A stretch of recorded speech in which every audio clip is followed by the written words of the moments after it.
71.900 dollar, yana ozgina o'tib beradigan joyi ham bor.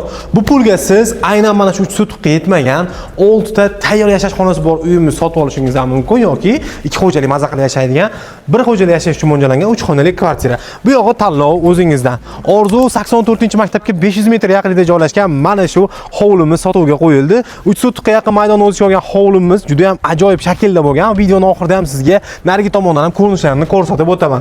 Hovlimizning darvozaxonasi keng, darvozaxonada avtomashina ham kirgizasiz. Bu tomonga karavotlarni ham joylashtirish imkoniyati bor. Mana bu yerdagi binoimizdan boshlasam, bu yerda bir qavatli, pastda sokulni tashkil qilingan uyimiz bor ekan. Demak, bu yerdagi birinchi xonamiz, xohlasangiz bolalar xonasi, xohlasangiz mehmonxona, o'zingizdan kelib chiqqan holatda. Mana bu yerda esa kattalar uchun mo'ljallangan yotoqxona, e'tiborli bo'ladigan joyi, shuni shkafini ichida skriti sanuzli ham bor ekan. Ya'ni bitta xo'jalik uchun ideal variantda planirovka qilingan ekan. Pastki qavatimizda esa oshxona, ovqatlanish xonasi, uning yonida yo'mkisi bilan birgalikda alohida bitta kladovka, kompyuterni turli xil mahsulotlarni saqlash uchun mo'ljallab qo'yilgan ekan. Joyimizdan juda oqilona tarzda foydalanilgan. Mana bu yerda umumiy hojatxonamizni ko'rishingiz mumkin. Remontlari chiroyli va hali hech kim yashamagan.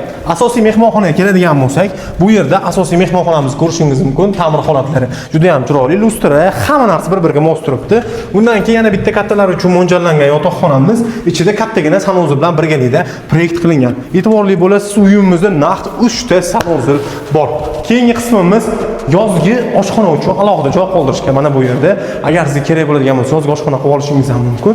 Mana bu yerda esa kattakon umumiy sanuzilimiz. Bu asosan bolalarimiz uchun mo'ljallangan. Kirish mashinasini ham mana shu joyga planirovka qilish mumkin. Bu yerda tashqariga chiqadigan eshigimiz bor, qo'shimcha orqa eshik. Bunga alohida to'xtalamiz. Endi ikkinchi etajga ko'tarilamiz. To'liqligicha pishig'ishda qurilgan, pastlarga panel bosilgan ushbu xonadonimizning ikkinchi qavatda bolalar uchun yotoqxonalarga mo'ljallangan. Mana bu qiz bolalar uchun mo'ljallangan yotoqxona bo'lsa, navbatdagi ko'radigan xonamiz o'g'il bolalar uchun yotoqxona.